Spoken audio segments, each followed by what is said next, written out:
City Commission meeting. We'll call the roll. Oh, Karen, I gotta remember you're doing 3 jobs. Could you call the roll, please, Karen? Gunther. Here. James. Here. Johnson. Rhodes. Here. Simon. Here. Mark, do you have something from Amanda? I do, yeah. Let's do it right now while we're on the roll. Sure, call. we have a resolution in front of you, Mayor, that would excuse Commissioner Johnson. She's sick. She's been sick for a little bit now, so. Couldn't make it. Is there a motion? So move. Is there a second? Support. Motion second. Or second. Questions? Do we need to roll call that one? All in favor say aye. Aye. Opposed the same. Hope Amanda gets well quickly. We need her back. Pledge of allegiance, please, all rise. And she usually leads, so David's gonna hold today. I pledge allegiance to the flag of the United States of America and to the republic for which it stands, one nation, under God, indivisible, with liberty and justice for all. Thank you, everyone. Mark, did you change the agenda a little because Amanda was be gone? No, no, You we mentioned have, it to me that she doesn't wanna do the work session because she's not here. right. So that's off the Correct. agenda, correct? Right, that won't be on the agenda. The resolutions are the same. We have a couple replacement resolutions that are at your table. One for the rules of procedure is slightly different, and then the one on the consumers, we added, just made the account number correct that was on the end of it there, so. That's, Consumers come today? yes. He's that smiley guy. Patrick? It's the best they could do, sorry.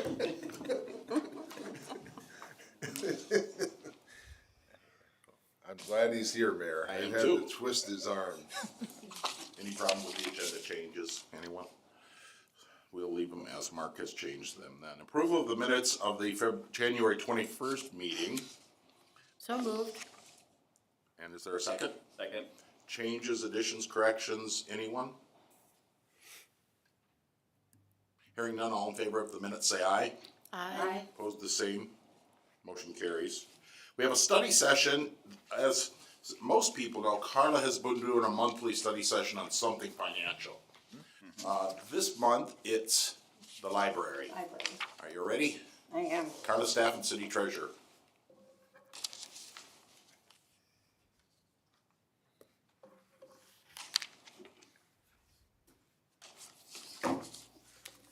The library fund is reported in governmental funds and is classified as a special revenue fund type. So what does this mean? This means that these special revenue funds are used by governmental units to collect proceeds from certain revenue sources whose use is restricted to specific purpose or activities. And a little background here for you. The main source of revenue normally for the library fund is tax collections that are dedicated to the library. In July of 2017, a fixed millage allocation of 1 mil was dedicated for library operations per Act L64, and it was approved. For fiscal year 23-24, it was reduced through the Headley rollback to 0.9901 mil on all real and personal property in the city of Grand Rapids, and this is only used for library operations. This resulted in revenue of $188,000. We did have a transfer in from the general fund that was more than that, but normally it is the collection of revenue from property taxes. That's the main source of revenue. The city received $56,000 in penal fines from Mecosta County. And a little background there, since 1835, the state of Michigan mandated that penal fines be allocated to libraries. In 2020, penal fines dropped from approximately 32 million to 24 million, and this was statewide. According to the Michigan Library Association, this was due to court reform, legalization of recreational marijuana, increased speed limits on highways, adoption of parallel local ordinance that reduced penal fines to civil fines, and way stations being bypassed with new technology and not being staffed. So this was kind of where we did lose some revenue, was through the reduction in penal fines. And we don't get, penal fines from Newaygo County anymore, we only get it from Acosta County. So there was another reduction. The amount we were receiving from Newaygo, was around, $16,000 on a yearly basis. So the other, area that we receive revenue is in state aid. We received $17,000 in this past fiscal year. Big Rapids Township, we received $33,936. And that's because the residents of the township approved a property tax allocation to help support library operations. And then other sources of revenue that the library gets is from donations, sales and services, library fines, interest spread from city investments, and miscellaneous grants awarded to the library. And the previous fiscal year, we did have a grant that allowed us to do the playground that we now have at the library. In addition, the general fund of the city transfers revenue to the library to help support operations. The amount that in fiscal year ending 23-24 was $278,600. That is a little bit higher than what we normally transfer. Total expenditures for fiscal year 23-24 was $608,000, $103. This includes transfers out of funds totaling $157,400. $94,400 to the general fund. That's their cost share of operations to the general fund. $63,000 to library debt service, and then the final payment for our library renovations debt service was made in fiscal year 24-25. The largest expenditure for this fund is salaries and related benefits. We had $300,200 for fiscal year 23-24. Currently, the library employs 2 full-time and 6 part-time employees. And then other expenditures besides the transfers out include contracted services. They do have an elevator, so that's their biggest share of contracted services. They have to maintain their elevator. Utilities, membership fees, library computers for patron use, books, ebooks, audiovisual, children's story time, and adult reading programs. And then, just in summary, the library staff continues to look for revenue funding for the library as well as adding new programs and services to the library. Their fund balance at fiscal year end was $3,560. The city will need to continue to budget a higher contribution from the general fund. But the payoff of the debt service will help reduce that contribution. So then I have included some schedules for you. There is the audited statement for fiscal year 23-24. And as you can see, we had, if you're looking at the actual column, total revenues were $333,000. Then our expenditures were $450,703, and that resulted in us expending more than what we received. So our transfer in, that's why our transfer in from the general fund was higher. And so then that resulted in fund balance at the end of the year of $3,561. Then for our budgeted figures for this fiscal year, and then our year-to-date is through January. And then, so we have about approximately 5 months left of the budget. So we've already expended about 7 months. So as you can see, we've, including the transfers in, we've budgeted $635,400 in revenues. And then for our expenditures, we've budgeted $335,275, and that includes contribution to general and then the contribution for that library debt service, the final payments.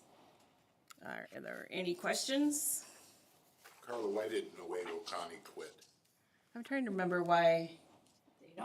They didn't sign a contract with us to pay their fair share. So the citizens in Newaygo County can still use the library, they just have to pay for cards.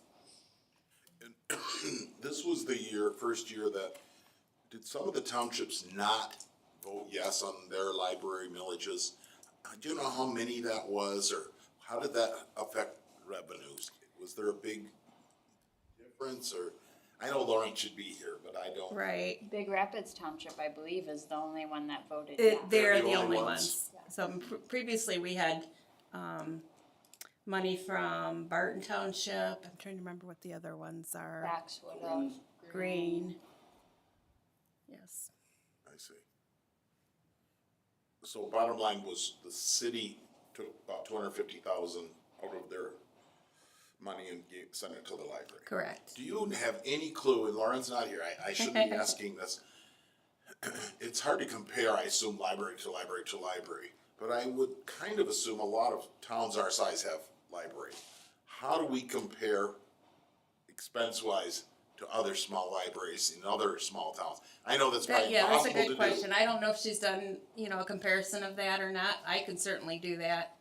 If It'd be that's something you're interesting to know interested if in. you're way ahead. She does huge numbers of programs. She does. especially She does for a lot kids. of programs. It's huge. But that's getting to be a big chunk. Mm-hmm. And if it's going up, you want to budget more this year in the new Right. budget. Yes, this year's budget is very tight, so hopefully we won't have anything come up that. Paying off the debt on the building. That'll help. That frees up quite a bit. Good. Other questions now for library finances? Anyone? No one? Thanks, Carla.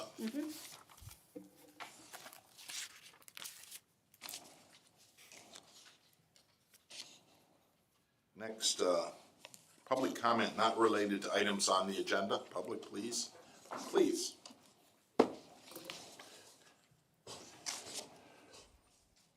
I'm glad we have a library.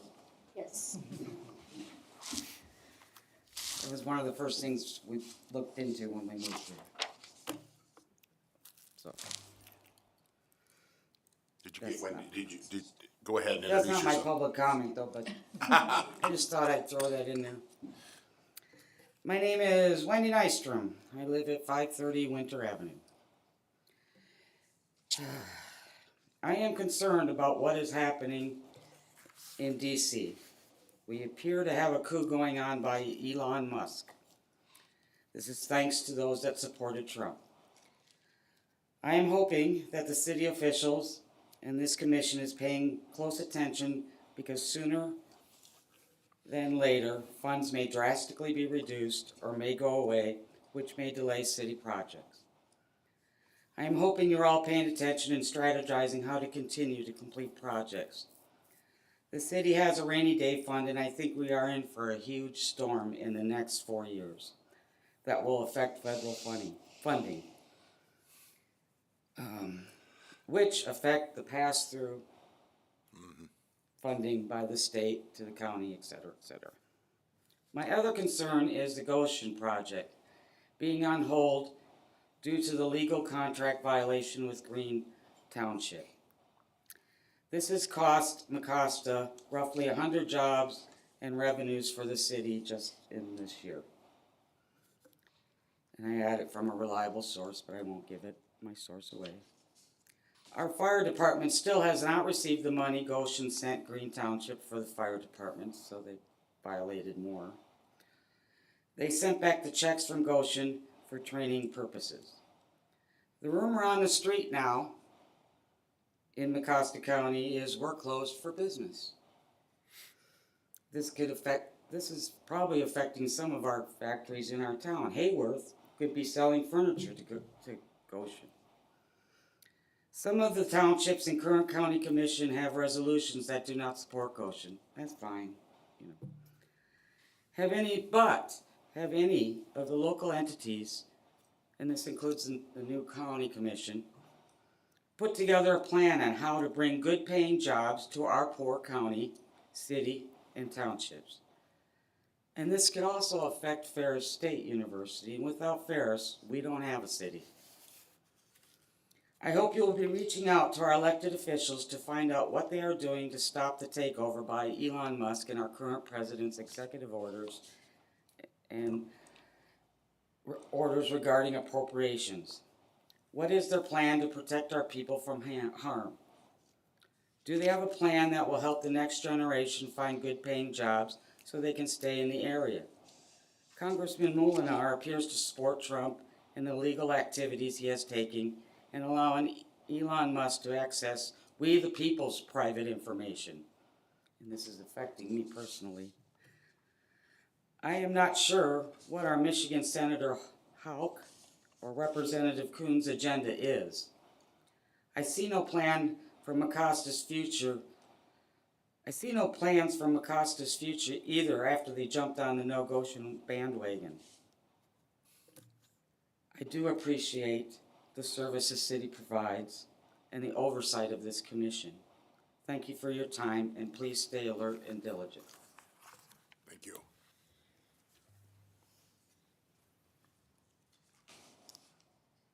So as you know, Wendy, we talk about it all the time. And you I know, well, I cannot was- talk about what's gonna happen to the world. I'm sure you do, I The just city. wanted to, It's on the record now, thank you. I want it on public record. You bet. Others, public comment? Seeing none, we'll go to the general business. The first is a resolution adopting the rules and procedures. That's done every year at this time, and they're all there. People had ample time to get with Karen and Mark regarding any changes they wanted, and Mark, you've received a few. We have, and we went over them in our previous meetings. Brad, did you have an adjustment? I did have an adjustment, so it was to the, section 31 and 32 on executive sessions. I just combined them because they both deal with closed session, and I kind of cleaned up the language a little bit. Called it closed session instead of executive session. And then we, pursuant to our changes up to the last meeting, said it's based on what's in the Open Meetings Act. So we simplified that and took out all the extra language. Commissioners. I sent each commissioner a note with a little bit of context on why you didn't see a section on the process for the city manager's evaluation. Just know that Brad and I are working on that as a separate resolution and finding the right place for that language to live. Thank you. Others? Anyone? Community? Anything? Very good. Do I hear a motion for the resolution adopting the rules of procedure? So moved. Second. There's a motion and a second. Further discussion regarding those? Anyone? Hearing none, roll call please. James, Yes. Rhodes, Yes. Simmons, Yes. Gunther. Yes. Next, 10B, resolution approving city manager's request to waive requirement of sealed bids to the Charter Revision Commission. Mark? Yes, thank you, Mayor. You'll see a memo to me from the Chair of the Charter Revision Commission, Jennifer Cochran. Jennifer is with us, requesting the ability to hire Mr. Peter Letzman, who was with Peter Letzman Associates out of Grand Rapids, and has done work in the past on Charter Revision Commissions, has some specialty in his services that tailored towards charter revisions. And so it wasn't a sealed bid process. There was some contact to other folks who do that type of work with no response. We have a section in the charter that allows the commission and, well, staff through the commission to hire folks without a sealed bid over $7,500 if there's 4/5 affirmative vote from the commission, at least 4 votes from the commission. So that would persist tonight too, even if there's not 5 people here, you have to have 4 votes. Has to do be it. 4, no Yeah, matter. right. And so that's the request. The work is capped or estimated, I guess, at $25,000. So there's, you know, that piece of it too. There's a contract in here from Mr. Letzman that goes through there. I know Brad's looked at the contract. A budget adjustment would be there as well. So that's what I have, Mayor. And again, the chair is here, Jennifer, and but I'm happy to answer other questions if you have them. Jennifer, anything that you want to, we read your position statement, anything you want to verbalize? Just that we are really looking forward to working with Mr. Letzman. He's got tremendous experience, had great references. And what we found, of course, having come through a year's worth of work now, is that we're at this place where we need the help the nuances of state law and the ins and outs of the Attorney General's office. So we are looking to position ourselves well to get through the process as smoothly as possible. And we are really hoping to get the the approvable draft, if you will, to Lansing in the fall, barring any unforeseen obstacles. I do want to also thank Mr. Fowler for his input on Mr. Lessman's contract. It was hugely helpful. Appreciate his efforts. The first resolution, there will be three. The first is just to give Mark the authority to waive the requirement for sealed bids. Right, Mark? The unrelated to the other two. Right, I'm requesting the commission to Right. waive it, Right. yes. Anybody else have comment on that portion? I don't see an issue with it. There are only so many of these firms that have experience with doing this in the state of Michigan and are available within 45 minutes to an hour of us, which I would imagine saves on some of our fees when he might come to see you in person. So I have no issues with it. Thank you. Others? I do. Please. I, on the other hand, have an issue with it for a couple of reasons. I did some research on it. I've had conversations with Eric Williams, just how the last charter revision worked, I think 12 years ago. I'm somewhere in the ballpark. My understanding is he attended a lot of the meetings. He said he didn't really have to, but he was there. Couldn't find where his salary was wrapped up in the charter revision budget. We're assuming that it was probably in the city attorney's budget. At some point in time, they did hire an outside attorney that assisted him, but it was a few $1,000s. We Googled the name, I say we, but I Googled the name. It was an attorney in Grand Rapids. It didn't necessarily say he specialized in this type of thing. We have a city attorney. I've had a number of conversations with Brad asking the same question, making sure I'm getting the same answer back as if he or someone in his firm is capable of continuing to act as the legal advice to the charter revision, just like Eric William did years ago. So I kind of have an issue with it. I do not understand why they're not utilizing Brad or someone on his staff if they need someone other than Brad. We have him. He's our attorney. He's our legal guru for the city. I have an issue with the fact that we have to pass this resolution. Why isn't the Charter Revision Committee following the same rules as everybody else when they go out for bid? I don't ever remember doing a resolution like this. Maybe I did in previous years and I don't remember it, but I don't remember passing a resolution giving authority to do what this resolution says. Because other people should play by the same rules that other people play by. And just calling somebody and asking isn't the same as putting a proposal or RFP or whatever out there officially. That's just where I'm at. David, anything?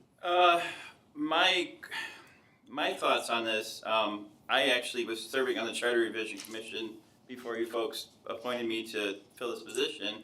When I was part of it, we were at the beginning, which is very beginning, things have changed. I guess my question is, where have things changed? Because at that point in time, the Charter Revision was fine with using our legal city lawyer, and then now we've got this that came up that, they want to change. And I guess my question is to the Charter Revision, what has changed? Why the change in deciding to go elsewhere? Thank you. I think maybe try to jump in on one point, Mayor, if I wasn't Sure, interrupting you, please. sorry.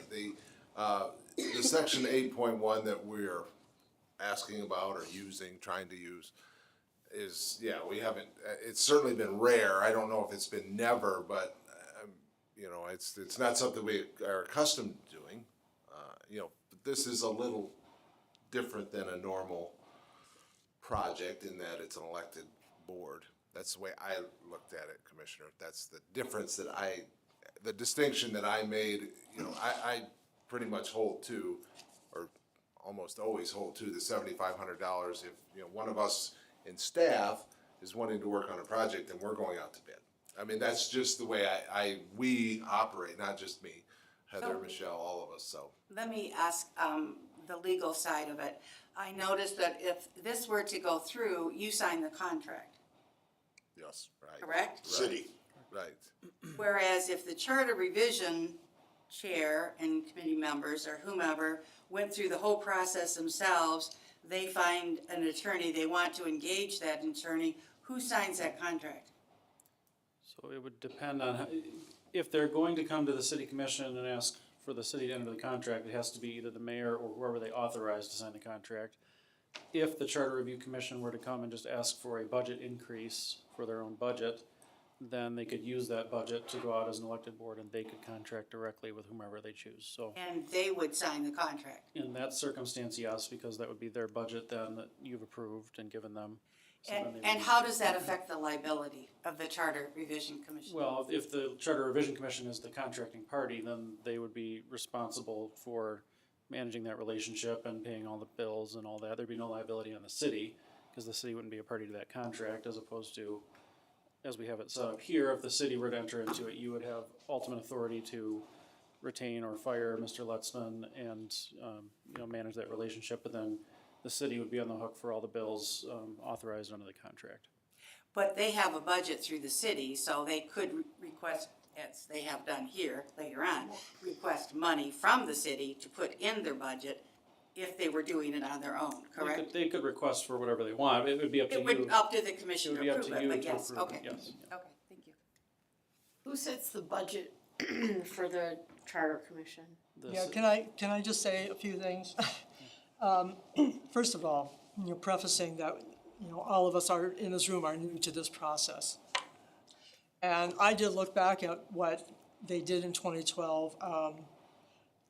It was a very short contract between the gentleman that they hired, and the city was deemed as the client. But it was Tom Hoganson as the chair of the Charter Revision Commission who signed that contract. But just to give you some context, first of all, the literature that I've been reading from the MML and the handbook that we were given all indicates that it is advisable for the Charter Revision Commission to hire an outside legal consultant who can help us navigate through that process. The reason I did not go with Micah Myers, and Mr. Fowler has told us at the beginning that he did not have experience with charter revisions.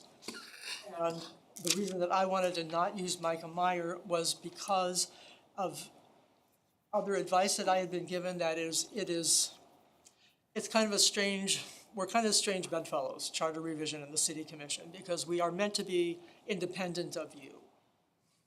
And so in that vein, my choice to go away from Micah Myers was simply because Micah Meyer is legally contracted to you. And Mr. Fowler is their representative serving as city attorney. So I looked for someone who was outside of that realm. The process was never clearly documented in the original literature. And so I did reach out I did go to MML, I did contact a couple of other firms that were on a list that was given to me from someone at MML. Didn't hear back a word from either of them. Mr. Letzman was recommended to me, in fact, by Mr. Williams. And I just pursued that to see if he was available, if he was interested in doing the work. And when he indicated that he was, then we went through as full a vetting as we could with him. With the Charter Commission, all the questions that were sent to him for response. He responded to all of them fully. He provided us with 4 references and the charters that he has worked on. I contacted 3 of those references. I was not able to get hold of the 4th one. Without question, they all spoke about him very highly. They highly recommended him without reservation. And particularly, we were interested to know how he works, what he defined as his role as the consultant. He made that very clear, and he laid that out in the contract so that there's no surprises. So that's how we came about this. I am, as I am wont to do, notating our process as we're going through this so that I can leave a guidebook for the next CRC that comes along. Because we are kind of breaking new ground with all of this, but just to give you some context for my decision-making. So the last commission Was Tom a commissioner when he signed that contract, or mayor, or any? He was the chair of the charter commission, but he was Period. not on the, well, he couldn't be, Got it. yeah. And is there a reason why you don't wanna be the holder of that contract? Nobody really gave me the Well, option. That's what I want, that's what I want. There was a question about it, I think, that came up, whether or not to have Mark sign it or whether to have me sign it. I did not, in fact, know what the liability issues were for me, were I to sign it. And when I saw the resolution that had come forward, I just noted that, on the contract, they had indicated a space for Mr. Gifford here, so. I don't know what the legal ramifications are for that, but, Karen? So I did see in the memo to us that there was an attempt to contact other firms and that they weren't responsive. So in my head, I kind of did that purchasing checklist. Did we do this? Did we do this? Did we do this? And so I wasn't necessarily thinking sealed bids. I was thinking we attempted to get more than one bid and were unsuccessful, which to me, in my other kind of life, checks a box. Beyond that, I wasn't thinking about it from that perspective. I also know that the Charter Commission does establish their own budget, but it's kind of fed from the city, so it's kind of, In this is conjunction like, this with, is the you know- gray area right here that we're talking about right now that is, it's not gray, but it. I personally, just my own personal viewpoint is, I would like to see the Charter Commission sign the contract. You gonna evaluate him and all the work he does? Who evaluates him? Who needs to, if he's not doing his job, who would know? The only person who knows is the Charter Commission. We shouldn't interrogate them, is he doing a fine job and should we write another check? That's why I think Jennifer should be the one on that contract, not you, because we have no contact with that person. I mean, we could watch all the YouTube videos, but that's not gonna do it. So that's why I would like to see that, and that was a legit option, and it's how they did it in the past. That's how I feel about it. So, in my opinion, we don't need this resolution. If it went into defeat, I would say to Jennifer, do a contract with you on it, and I think this group will probably budget the money, budget the money they need to hire the person. That's just my opinion, and I also look at it too, if a successful charter commission actually saves us money in the long run too. I because have no objection to we're the not Charter going- Commission. Yeah, we're not What they going do is back fine up with, the, it's fine with me, but this is If we a, get it right the Yeah. first time, we will. yeah.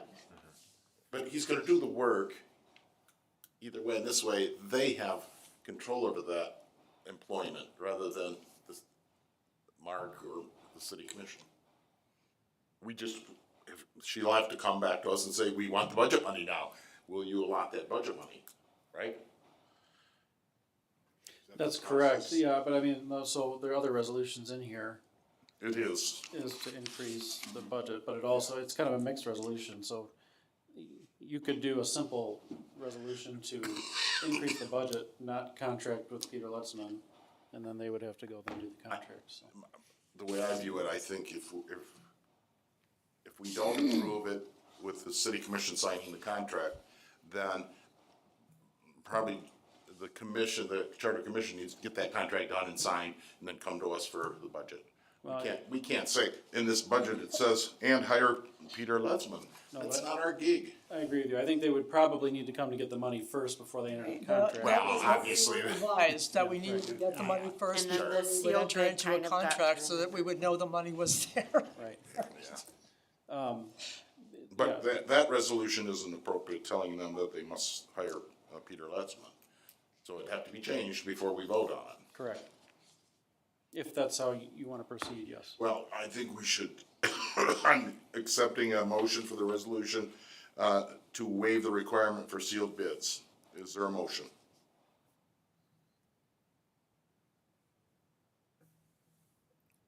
Hearing none, it dies for lack of a motion. That puts it right back on you, Chairman. I'm not sure why that falls back on me. So don't we have, so, I thought this particular resolution was to waive the requirement for sealed bids. Are you telling me that you're not waiving the requirement for sealed bids? Right, you can do what you want, it's your commission.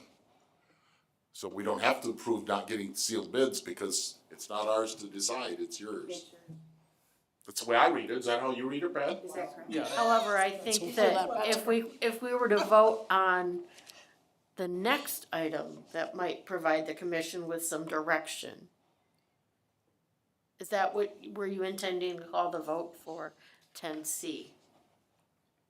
10C is us hiring that attorney, and it won't be us hiring him, it'll be the charter commission hiring him. it's both items. 10C is both hiring Peter Letzman and increasing the budget. Right, we need to strike the last part. The first part, the Which hiring is- Peter Letzman part. The third paragraph? No, second. So it would be, Mayor, I make a motion to approve the Charter Commission's request for a budget increase. Is there a second?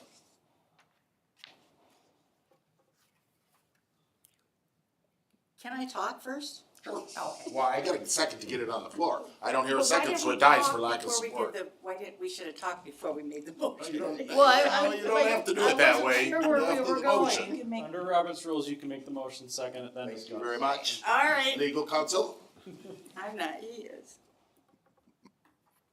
it died for lack of second. Now, go ahead and Okay. talk, Lorraine. So we're in the process of doing a 25-26 annual budget. From what I'm understanding, there's no way you're gonna spend $20,000 from February 1st to June 30th. The last I looked at, when I asked to see a copy of what was left in the charter revision budget, there's somewhere around 3,000, I'm guessing, but approximately. 3,400. Okay, that covers a few hours right there. It's gonna take you a while to get the person on board and whatnot. So, once, you should budget some money in the 25-26 budget, because you know what's not spent's gonna be carried over, and I just don't see doing that for that particular reason. If you honestly think you need a little bit more than the 3,000 that's in there to carry you through on June 30th, then give me a number. I was prepared to do that, and then I was advised to go with the full 25 so that we would not have to come back to you with a second budget. But you would Maybe still, Mr. Fowler could. but it still has to be, it's a carryover, and the city commission approves carryovers. Carryovers, correct. So we're still there. I'm fine either way, I just need to have guidance from whomever is making Okay. this decision. So the original contract, I think, proposed was $10,000. It was suggested by, I think, mayor or one of the commissioners to just do it all at once so that you wouldn't have to come back. That's an option, is to do it for a lesser amount. It's gonna have to be a carryover, which means the city commission has to approve it Approve it anyway. anyway. She's not gonna burn through the money by June 30th. Well, she shouldn't. I shouldn't think so. Not. That'll be the end of that. I might be into that.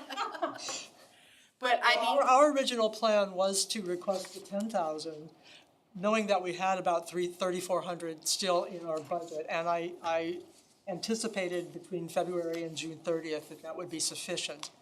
And then we were going to submit to you a new budget for the 25-26 fiscal year. That's fine. that, I'm good with That's that. If fine. you wanna I do think a that's change of 10,000, and then she needs to work with somebody for the 25-26 budget. You can do that by motion, you don't have to have a resolution, so you could have a motion to approve a budget increase of X dollars for the calendar year 24-25. Okay, I do that. Say it, you read it, what is it exactly? So, can I take a stab at it? Go for it. Alright. Sure. Alright. So I would like to make a motion to increase the charter revisions budget by $10,000. For, Is it- Specifically For For attorney, Specifically for legal consultant. Contracted a services. legal contracted contracted Is there a services. second? Yes, I would second that. Further discussion? So this is all set, everybody happy? I think I'm gonna roll call that one, I don't care if it's not a resolution. Please, Simmons, Yes. Gunther, yes, James, Yes, Rhodes. Yes. so the chairman of the Charter Commission does not need to get the no sealed bids, cause it's her committee, she can hire who she wants, how she wants, that correct? Brad? That's correct, she can use That's that what within that $10,000 or total budget of 13,000-ish. Well, she's gonna come back in, I assume, 25, 26. May for her next budget. Well, we will be submitting to Carla by March, I believe they're due, right? Our 25-26 budget. Very good. You okay, Chairman? I am if you are. Yeah, I'm perfectly okay with that. The only note. I wanted that all along, to have the chairman sign the contract instead of the city manager or the mayor. And the only, So now we need to go back to Mr. Letzman, and he's going to reissue again. Yes. We're gonna change it back to the 10,000? Or do you want me to leave it with the 25,000 for the contract? For That's the- your call. It's up to That's you. now your call. that's up to you, but you only have funding right now for the 10,000 plus what you have. And then I would just caution it, in the contract itself, it has the city as the contracting party, so that would need to be changed to the Charter Review Commission as the party the contract is with, as the Charter Review Commission. And that's okay to do that? That's okay to do that. Okay. And then, you're giving me permission to sign it? Oh, sure. This is all It's yours. my thing? Yes. Sure thing. Okay. Yes. I think that just makes logical sense, because we are not gonna evaluate him, I don't think, ever. That's not our job. Right, and the way it's drafted now, then you would be the person, I mean, he'd be serving, at your pleasure, so if it's not working out, you could always release him at any time or anything like that, you would be controlling that aspect of it. Does anything need to be coming back to you folks? Just any additional money if you were to need it beyond the 10,000 increase. Which should come back Before, through the before budget process. 25-26 budget? That's correct. Okay. Well, I mean, any time, cause we would have to Yeah. approve any increase, but yeah, right. Anyone have questions? So, Let me ask a question as long as we're on it. If we leave the cap in the contract at 25,000, then I would be requesting the other 15,000 for the next budget year, correct? So is it okay to do that? I think you have to ask Mr. Mr. Lutzman, because I would say he would want a purchase order or something so that he can invoice you. I don't know how this city works, but typically there would be a purchase order and it would have the total value of the contract, and then the firm would invoice against it. So The way it would probably work is he's gonna invoice you for his time spent. Right. And he'll send you invoices, I think in the contract it was quarterly, usually it's monthly, that's what we do with the city, but it would be quarterly under the way that the contract's written, and then the issue would be if he went over that 10,000 before you get the budget increase, then you're in the hole, so you need to maybe have that understanding with him, that it's 10,000 capped through a certain date period, and then you would come get more money if you need it before you add on to it. I will work with him on that. Okay, I'm good. thank you. Yes, thank you. Very logical now. Anyone else? Very good. We are going to talk about, D. I don't exactly understand, Brad, why this is a resolution. Is this just is it now a formal request of the Charter Commission? It's a formal request, because you speak through motions or resolutions, so this is you as a commission Speaking, requesting something. but they don't have to do it. No, they don't have to do it. Okay, gotcha. It's a resolution approving the city commission's request of the Charter Revision Commission to make purchasing limits an ordinance rather than a part of the Charter Commission. I guess they've already discussed this at their level, It was, yeah, yes. and no pushback that I have heard. No, in fact, we thought it was a good idea. Very good. Is there a motion for that resolution? So moved. Second, There's a second.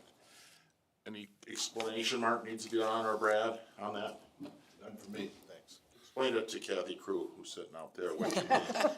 Because I know that if you don't know, you don't know. There's a. Just email him later. Yeah, I can take a run at that, Kathy. So in our city charter as it exists right now, there's not only this limit that requires when you have to get sealed bids, and we just talked about that, right?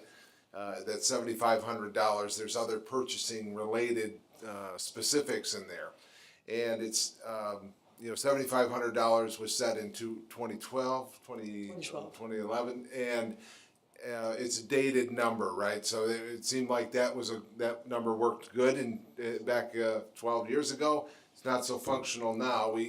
Just with the increased cost, and we don't want to keep running into that issue. We want to have a purchasing ordinance so to speak, that's more flexible and adaptive to the needs of the city.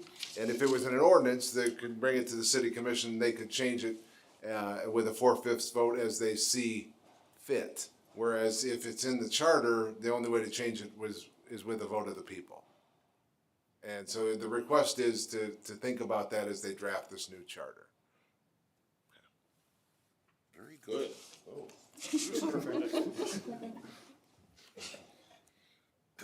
Did we do that already? No. Go ahead, David.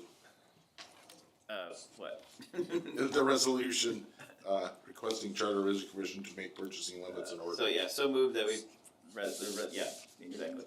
Is there a second? did that. Yeah, we already did. did. Voted past I believe it. no business. I guess they should do the roll. We did a roll I now, can't okay. say it, but Motion that's. Okay, now I need the roll. There we are, that's right, we're at the roll. Ready? I'm ready. James, Yes. Rhodes, Yes. Simmons, yes. Gunther. Yes. Okay, now we're done. Next, we're on to insert of valves, much easier. Mark, what do you? Yes, to insertive valves as have been, sort of recently talked about, I think, at least between the mayor and I and others, is a way to put, just as it describes it, a valve into the water system in real time, so to speak. Without turning the water off. Yeah, they can do it live without having to have the water shut down, which prevents a lot of other further measures, boil water type of advisories and those types of things. And so this is a preventative measure because we have some valves down on the 100 block of South Michigan that aren't working. And so if we were to have a break and we needed to valve off certain areas, we couldn't do it right now. So this is again, a preventative way to make sure that, we don't affect big parts of the community if there's a water main break. I think frankly, over time, we're gonna be doing more of this. If you may remember, we did one on Locust, on the alley maybe a year ago. So we just looked at one and potentially having to do it for the Holiday Inn. So in an aging water system, this is gonna be the kinds of things probably we have to do more of. We have two bids, Gerber Construction, Fred Myers Excavating. Similar numbers. Gerber is the low bidder and the recommended contractor for this project, and happy to answer any questions. So if we know we have more of these coming, would that go in like the capital improvement Yes. process? So you would probably wanna start queuing up that investment? Absolutely. Yes. Heather, when that line blew out in front of Elks, is in the fall, I think, did you just have to dig up, put a regular valve in it, cause you didn't have any insertive valves? That was a Cause water. you shut down the whole block. Right, you had to put a clamp on it, that, right there, so we didn't put a valve in right there. We were able to section off what we needed to. This particular location, when it was identified that the valves weren't functioning as they should, we had to unfortunately shut off a lot more users than was necessary. So this stems from that water, this is basically stemming from that. This is how we discovered that these weren't working, and this is why we need to insert these now. Is that correct? There was a water main break behind Star Right. Shooters. Yep. That occurred, and that's when, Okay. when we identified that Okay. issue. Thank you, Heather. Did we do this one yet? No. No, we did not. Is there a resolution awarding the bid to Gerber? So moved. Second. Comments, questions? Karen? Rhodes, Yes. Simmons, Yes. Gunther, Yes? James. Yes.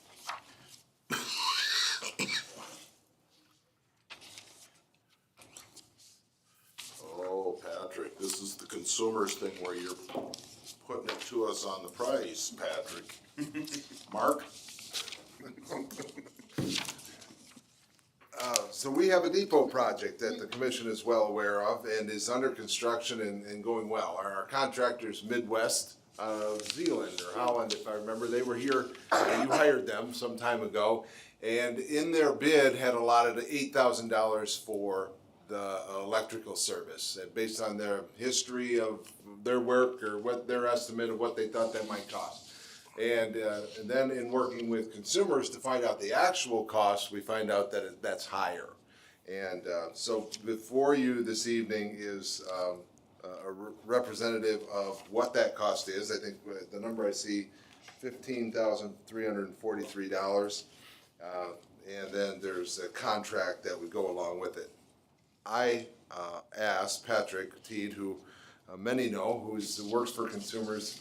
I appreciate him being here to help all of us understand the conditions that exist that make this a more expensive project than maybe we would have otherwise thought. So, Nearly double. Well, yes. Just real quick, the original language was confusing because it talked about the contractor, and we were doing an increase to the contractor's budget or whatever. This makes more sense because it talks about authorizing consumers to install the service for 15,000. Does that mean the number was 8 originally from what they had budgeted, they being the contractor? So do we do a deductive change order Yeah, for that would them be a for cha- if we're- 8,000? if I the- just wanna if- make sure it's not 15 plus 8. If the payment's from the city of Big Rapids to consumers, then we'd have a change order deducting 8,000 from the Perfect. contract with Midwest. Sounds So- great. Why is Midwest so far off on that estimate? Oh, well, Connor Greisen with Midwest here. Fleets and Vandenbrink is your engineer for the project. They authored our project manual with all the bid instructions, the specs, everything. And they suggested the 8,000 as an allowance to put into our contract. So it is not our estimate, it is what Fleets and Vandenbrink told us to put in. Yep. So that's a pretty typical thing to do when you build into bids sometimes, Mayor. So Double is way different than usual. I don't know, did Fleece and Vanderbrink talk to consumers? He's shaking his head no. Yeah, No, they, because did if not. they I didn't, asked our then- engineering staff and they weren't consulted ahead of time. So I can't really give you a reason why that difference is there. I can tell you a couple of particular things about this project that may have attributed to the increased cost. So one is, right now, there's an old three-phase transformer out there, but no one being supplied off of that uses three-phase anymore. And so the load requested for the new service here can't be supplied through that transformer. So a new transformer has to be put in. The decision was made to remove that old one that's there, putting in a new single phase that will accommodate all the service.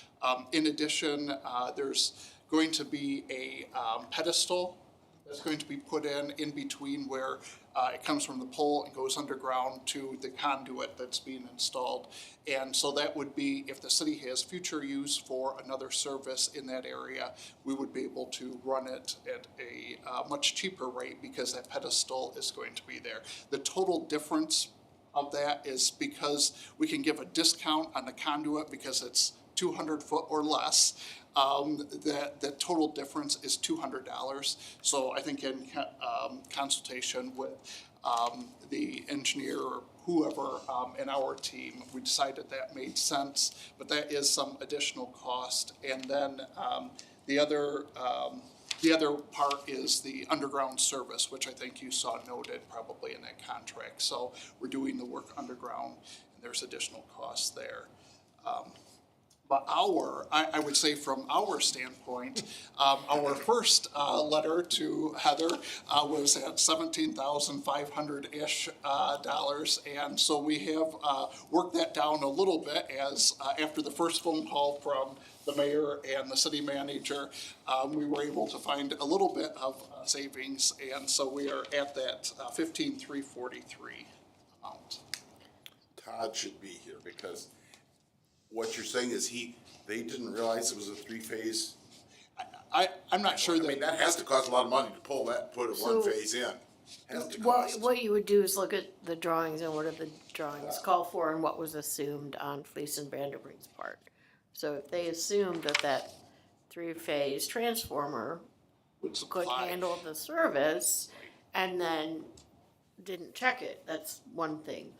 if, Probably an old sawmill there that needed 3 phase, you know, right, Patrick? It could be, yeah, something there, Dad.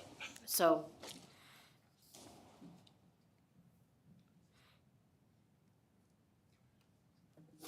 Do we hear a motion to So moved.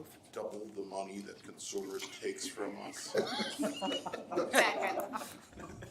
Although You that's an unfair, that is an unfair way to word that.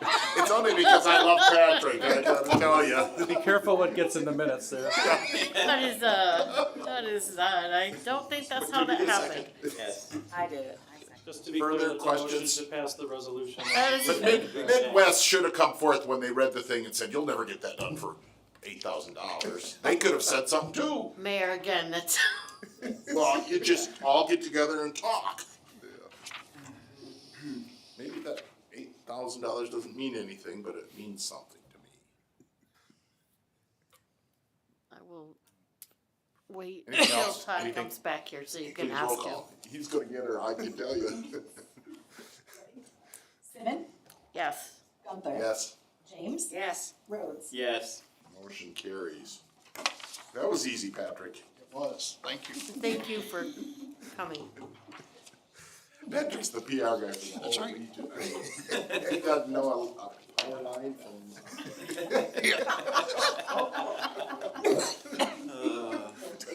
Will that be in the minutes? Karen? Purchase, oh, jeez, aeration in, Influent. I don't know, I keep having to put these glasses in, flow meter. That's over $7,000 for that? Yeah, it's Mayor, it's $10,195. Bye, Paul.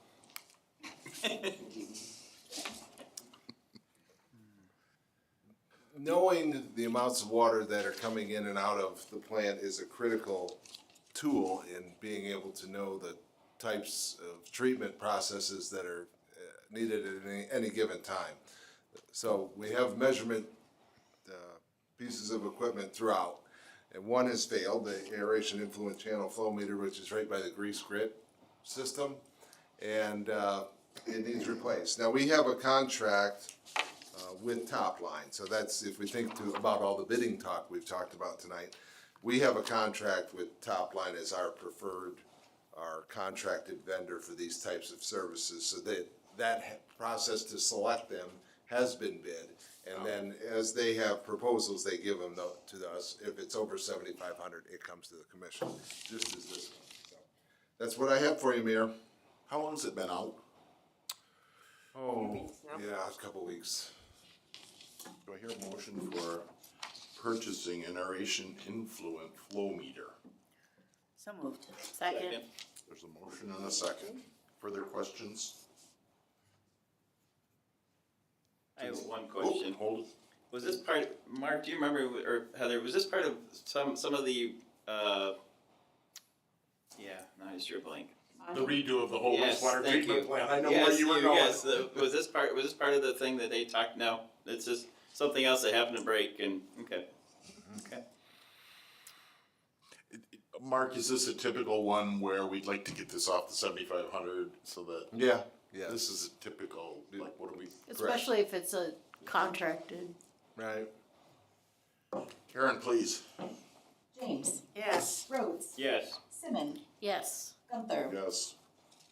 The next one's harder, resolution adopting the proposed City of Big Rapids master plan that they've been working on for years.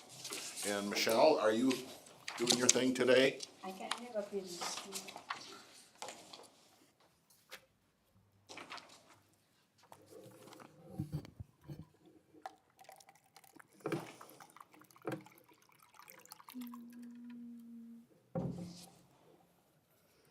So you're right, we have been working on the master plan for a number of times, for a long time, and we're ready for adoption now. The planning commission reviewed it at their last meeting, made a couple minor changes to sections about the depot park, saying that instead of we were going to construct it, that it's now under construction, and just some minor things like that. Other than that, we haven't received any kind of public comment, and our public comment period is up, so that means we can move forward. So some of the things that have changed are the future land use categories. So in the 2009 master plan, you can see what we had for different land use categories, and that's kind of the big thing in the master plan that gives the planning commission direction on how to review processes and review proposals that come before them. So we've added some different categories and got rid of some other ones. And the reason that we did that is because what was adopted in 2009 reflected current uses more than the future use or the potential use of the properties. The current master plan was more parcel specific, so it kind of got too detailed instead of being area specific.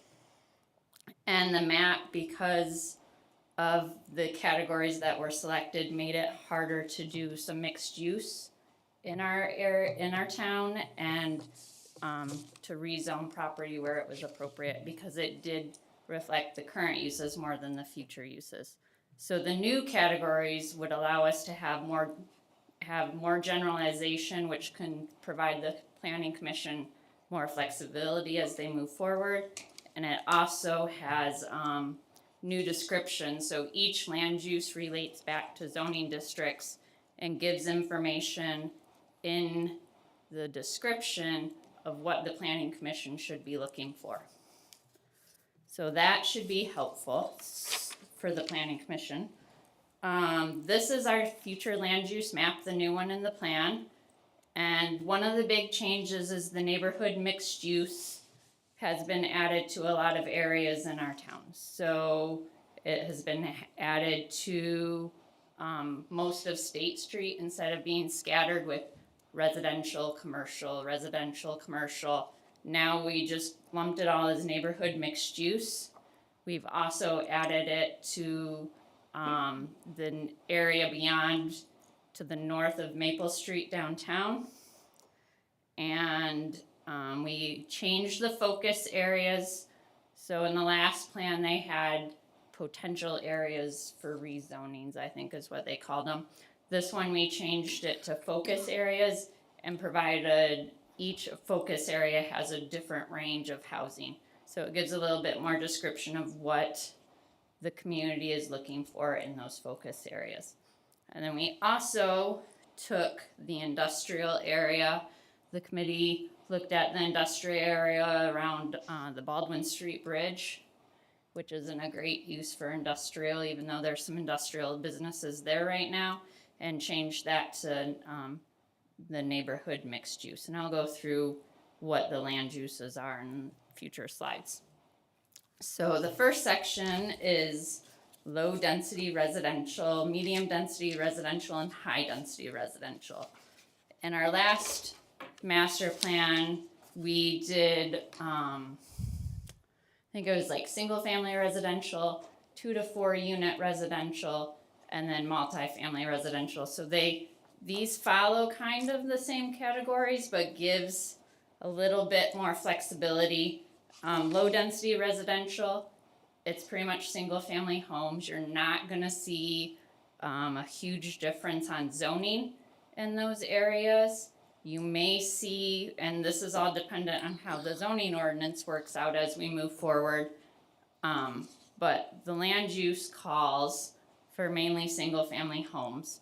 You may see on larger lots like duplexes or on the fringe of the of the low density residential area.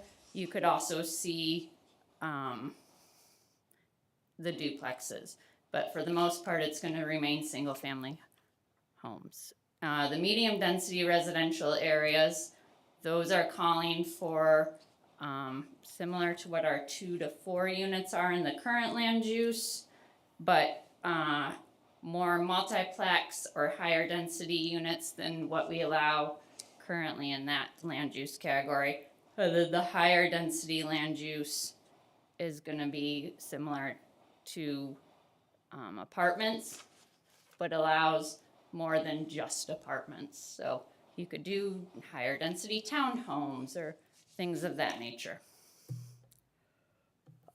For commercial land uses, we did the downtown general commercial. So in our current master plan, it was just commercial. And it didn't separate whether they were downtown or they were general commercial. This land use plan master plan does separate them to give the ability to provide more information on what types of businesses and kind of the form of the building structure that we want there. And then we also allow for some commercial uses in the neighborhood mixed use and the industrial. And then the last land use I wanted to go over was the mixed use neighborhood, which is kind of a new land use and that doesn't really follow any of the ones from 2009. It's to support development that is symbolic or similar of the street's current identity, accommodate a variety of neighborhood scaled mixed use patterns, and support small scale local developments to serve the needs of residents in nearby neighborhoods. So this we have along State Street, north of Maple, and in that Baldwin Street bridge area. So that allows us to do a little bit more with that area, make it a little bit more mixed use. You could have some small commercial, you could have some residential, kind of mixes it up compared to what we have now. And like I said, this is just land use. So when we come back through and redo the zoning ordinance, that's when, you kind of get to craft exactly what you're looking for. And then we just have an implementation schedule for the master plan, and this is set out to just give everyone an idea of, how long what we need to work on to make the things in the master plan happen, and who needs to be a part of that discussion, if it's complicated or not, and how long it should take.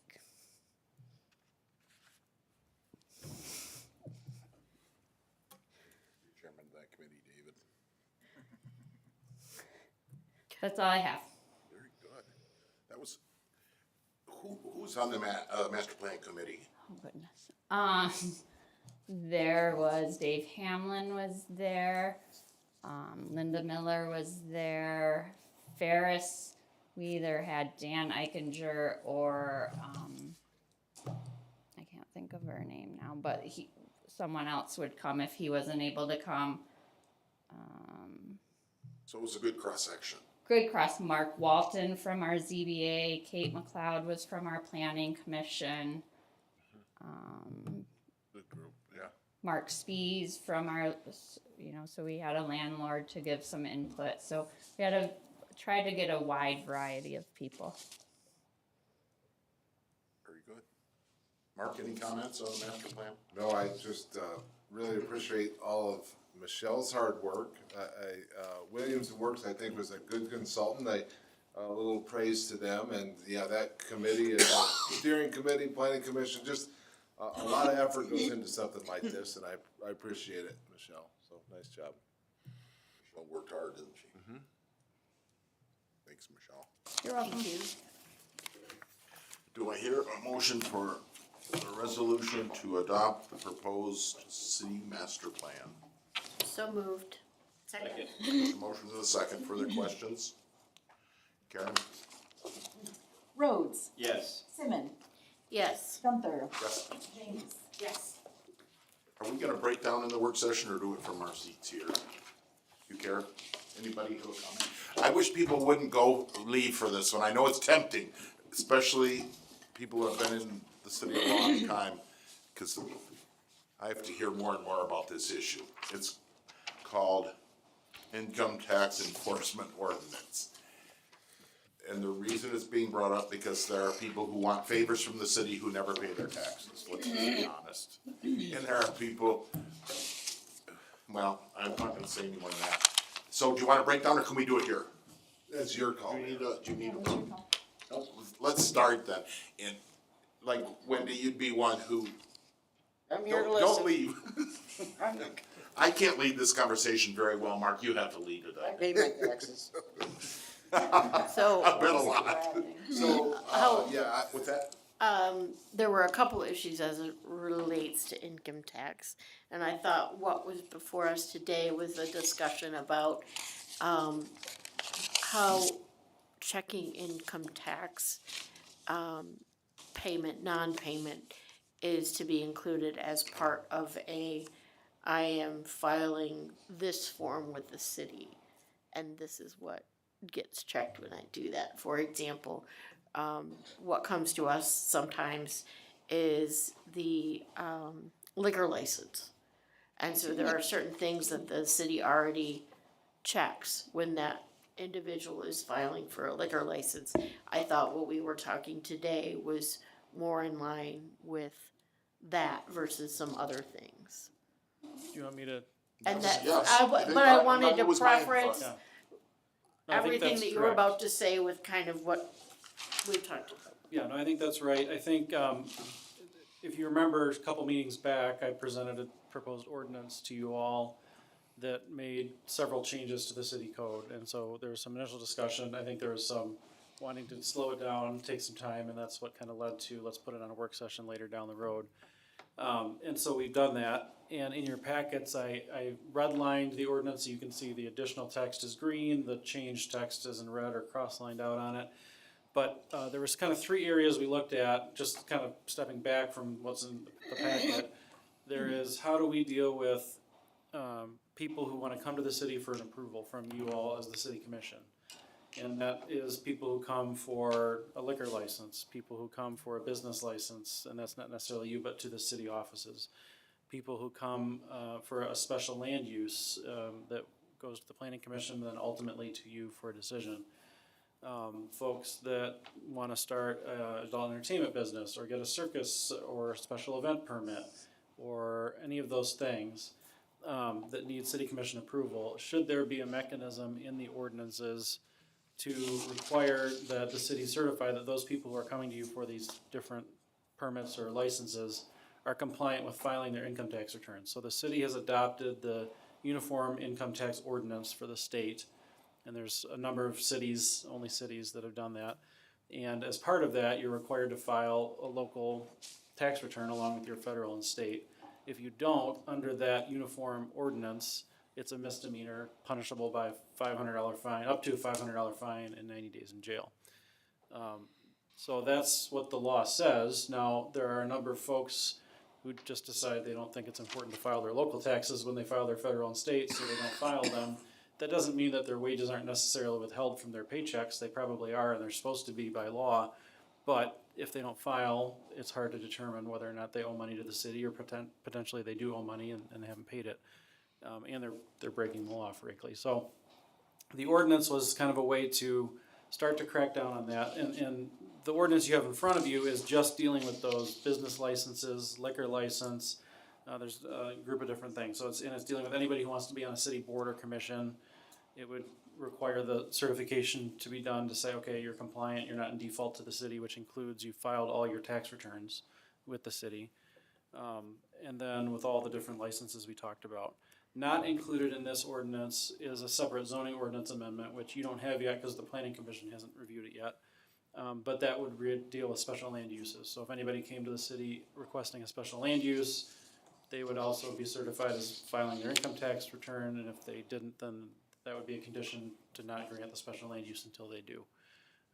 Or So pay their property taxes, or that's not on there? that's part of it too. I mean, yeah, it's all, not being It's default in to the default, city. In it's default. basically, I think what we wanna talk about is in default. Yes. And when we're checking people to see that they, if they are or not in default, that we're also looking at income taxes, that Correct. what's So before us. whether or not you're in default is already in a lot of these ordinances, but that didn't specify income tax returns.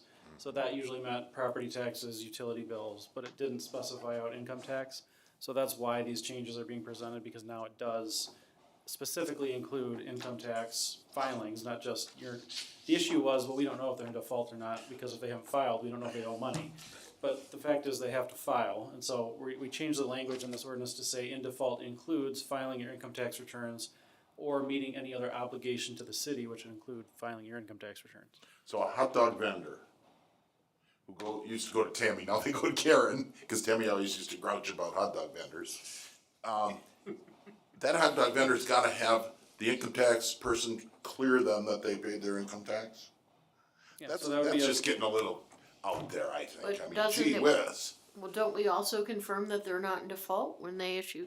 So, I mean, income tax is just I don't another think they used version to of do default. default on income tax for hot dog vendors, did they, Karen? So is that a peddler license? So, you know what I'm saying, we're inventing things that might be not worth inventing.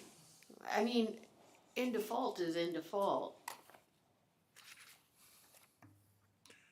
So you, We're just getting a little bit out There's there no- for me, there's no I'm just me. requirement that any of this be in the ordinance. You can pick and choose, you wanna crack down on certain things, you don't wanna crack Oh, I down on see. certain things, that's up to you.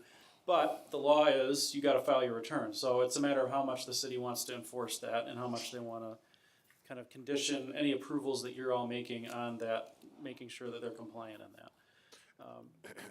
Please, Wendy, we're So- looking for talk.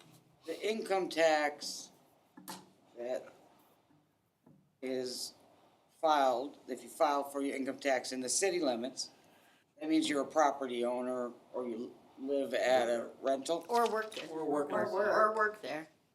Anybody Yeah, that they do a works half in, percent or something. 1%, yeah. Okay, so, but if like, so the guy that, this is just somebody who owns a bar in town and they want some kind of permit, do they pay an income tax to income tax, like the owners of Shooters or Schuberg's? Yes. Yes.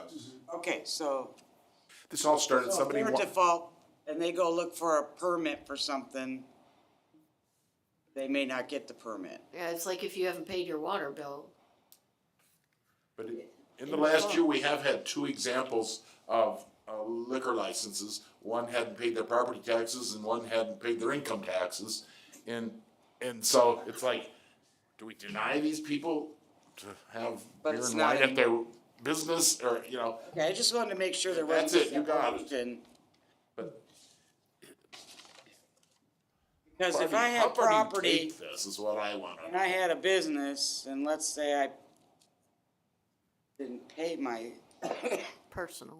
personal, Yes, that counts now with these new, but I had a business that I did pay the income tax.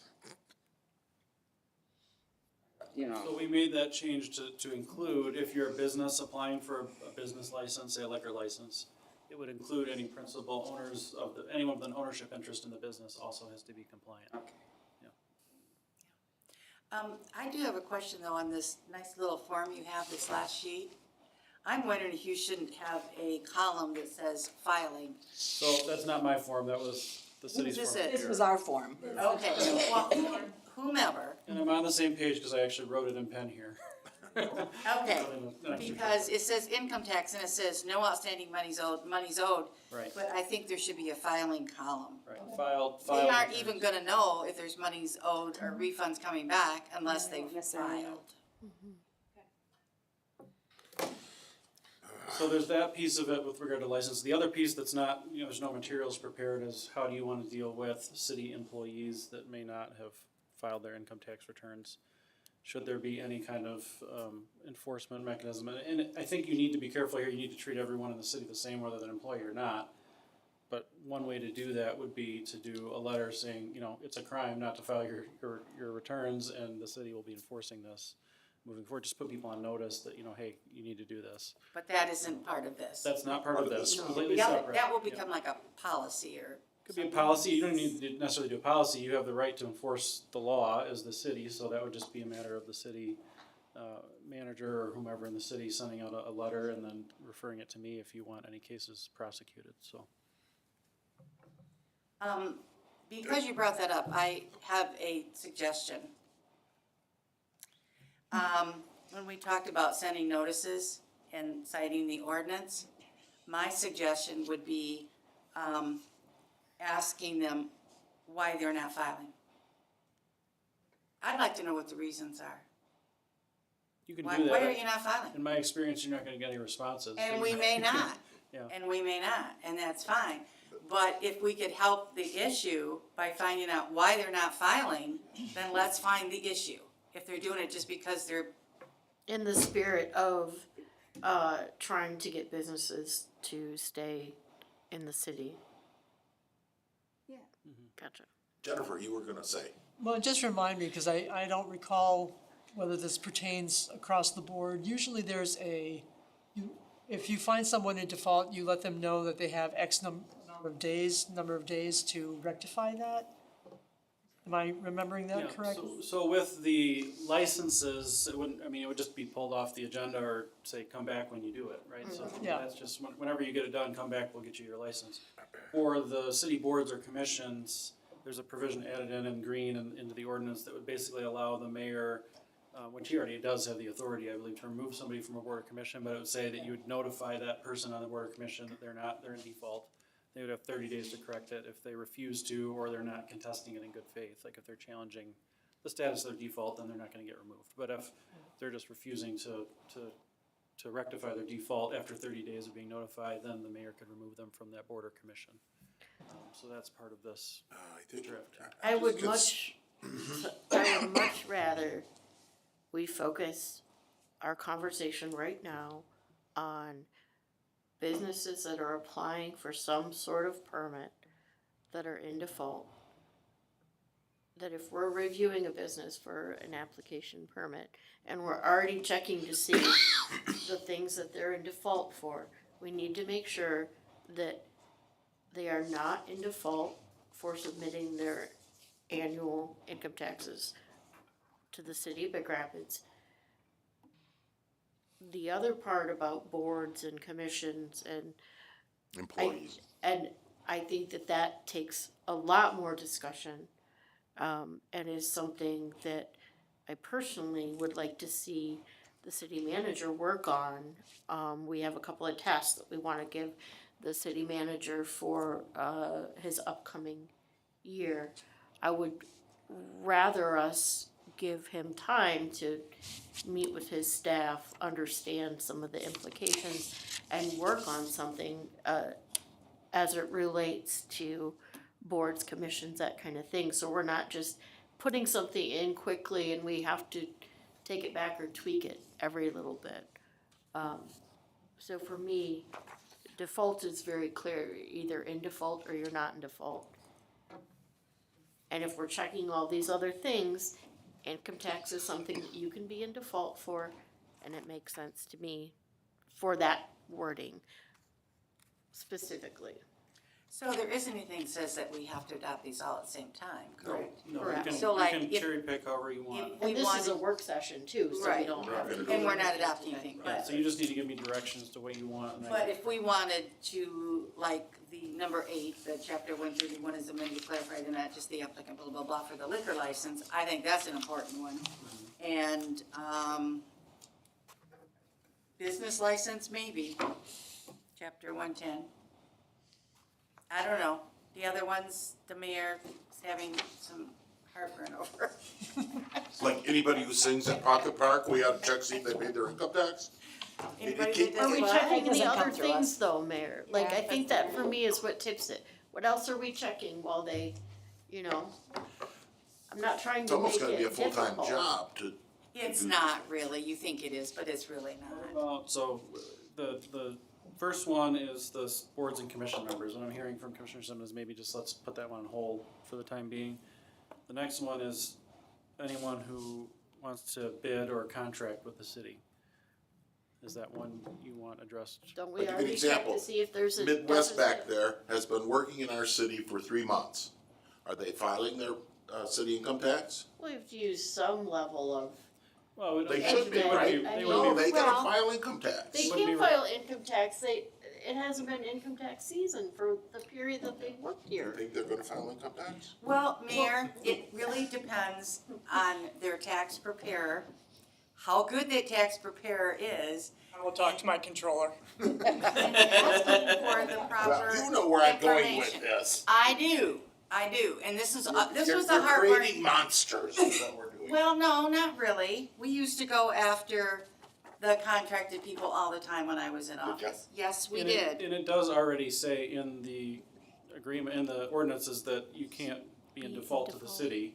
Right. We're just clarifying default to the city We're also just means clarifying what the default Really is. means, yeah. I'm gonna be watching that. Just the city. I'll tell ya. You're gonna be Not- getting income They tax on those haven't, work. they haven't paid their state. You can't, No, that's it's just city. confidential. Yeah, just say. Just the city. The county prosecutor can go after you for that, or the AG's office, but not us, right? I was just checking. And again, we're not trying to prosecute people, Right. that's not the goal of this. This is I think merely really. What is the goal a, exactly? I think really what we're trying to do is we're just really trying to define what default really means. I mean, give me if I'm wrong, that's what I'm kinda getting is from hearing from everybody's, is it's just, we're trying to define what default is, and by adding this part about being default, also including your city income tax, that's really what That's all this it is. is, really, is what all it is just including what default, redefining default to include city income tax. Right, so currently the ordinance Filing, reads, thank you. the city commission shall not accept the bid of a contractor or bidder who is in default on the payment of taxes, licenses, or other monies due to the city, nor shall the city commission award any contracts to a person who is in default on the payment of taxes, licenses, or other monies due to the city. That's what it says right now. But But that doesn't cover filing Filing. income tax, so that's why we amended it to say what it says in here in green, which is to include that language. So that's regards to contractors. And then there's business licenses, which I'm hearing is maybe something you want to address promptly. And then there's the peddlers, transient merchants, pawnbrokers and junk dealers, carnivals. And Or the fireworks adult officers. So those ones, again, you want This just goes on and on and on. I'm not sure it's worth the mental stress of even doing it. well, is there any, I guess, is the question, direction back Yeah, to. there you go. Is there any you want addressed in the ordinance, so I can? That's Mark. He's the city manager. He'd like those all prosecuted for $500. But Those that's those not ones what are- that's we're. not what ones are we're prosecuted. saying, that's not what we're saying at Oh. all. We're saying there is a form that already goes through city Right. staff, and right now that form doesn't say filed income tax. Right, And so there's no consistency, and we're trying to provide some sort of direction, and the only way that we can provide direction is by resolution. Well, by ordinance. I'm sorry, by resolution to update an ordinance, like or that's, whatever, yeah. that's, Consumers Energy, Mayor. again, yes. We paid our property tax. Income tax.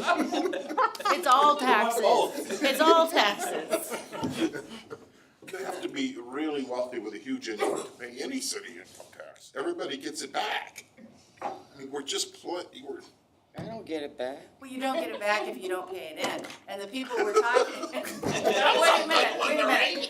The people we're I always have talking to pay- about with the contractors. Usually have to pay them a little more, cause they take enough out of my check. Deteriorating very quickly. But the contractors probably don't make estimated payments, they wait until they do their thing and their percentage inside the city limits, and it equates to whatever, say $55, that's when they pay. Cause they're probably, I got it. unless it's a huge job, and they've got somebody after them making estimated payments for So that all the really down. Ferris contractors building that new dorm, there's 125 workers, they That's say, correct, are Mayor. gonna all pay income They tax all- to the city of Big Rapids. They- That's Good. not what we're saying. But they have to. If they apply for a business permit, license, something like that, The workers, I'm talking about the hourly workers. the hourly workers, if they come before us and want a business license, The hourly workers don't get a business license. again, that's our point, Mayor. Then it wouldn't- it We're wouldn't not be that.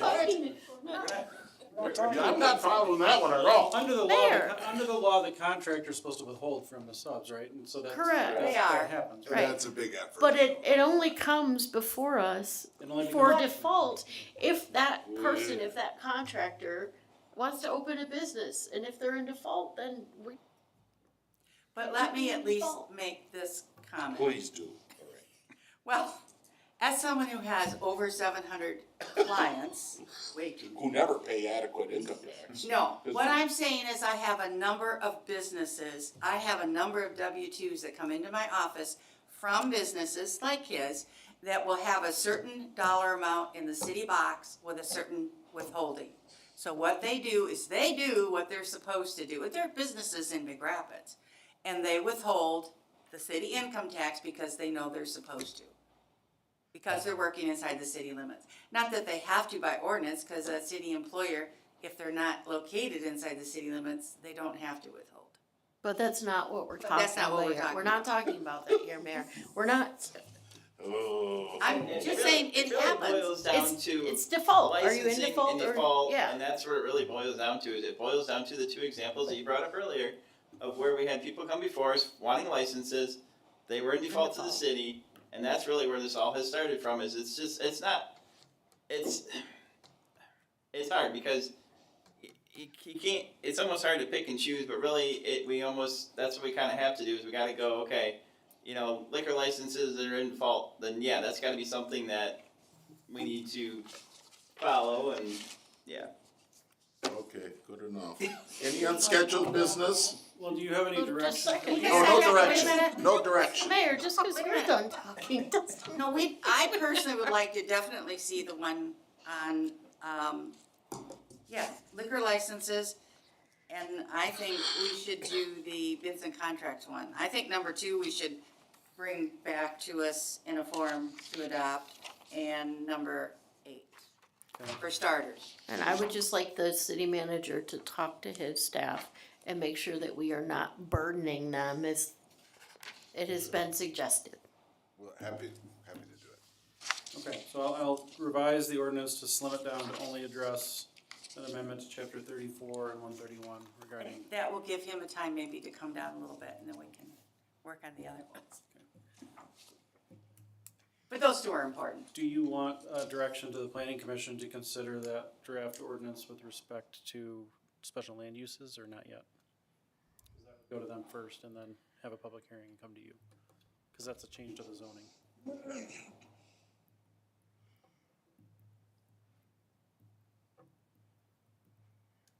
You don't have to adopt it. Are we checking those people to see if they're in default? Not currently. I don't, We don't check for anything. And that's probably an area that should be checked. We're giving away, Why we're are giving we- away a biggie. Why are we not Because it's not in an ordinance, is my guess, right? Never put in the ordinance. Like the Gestapo, these 2 are like the Gestapo down over here.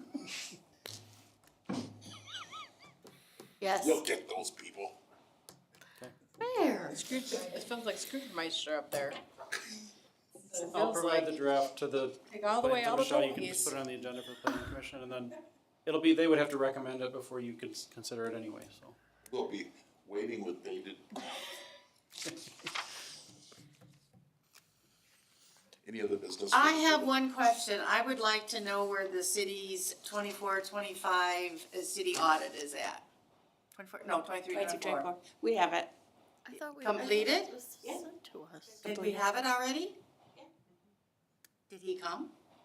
No, because we're switching firms right now, so they're figuring out who they're gonna send. 'Cause Okay. we're not a priority anymore, let's put it We're that not a priority, but But it's, yes, it's they will come. done and compiled and in booklet form. way. Yes, so Okay. you want that ahead of May I time? have one? Absolutely. Make sure, I'll give Karen copies. Give the mayor one too. Make sure they because paid I'm income tax on doing that work for the city, I can tell you that. I'll give Karen copies to hand out. Thank you. Mayor. Are we finished? Oh my I have God. one thing real quick, if I could. I know, I'm sorry to prolong. You did get the list from the MML of things that are coming up. One thing to consider is that Capitol Conference is March 18th and 19th. So that will be here before you know it. So if you are all interested in that, let me know, please, or how we wanna move forward with that. We tend to have 3 go to that at least. What days, who's We going to go what? that, I think it's the Wednesday, usually we go, it's kind of the meat and potatoes that we'd like to attend, drive down just for one day. Okay. And I'll get my eyes on it. I would anticipate that being the same, so if that's something you wanna go to, just let me know. Mayor goes, and, Amanda's went in the past, but certainly we can coordinate. Lorraine back,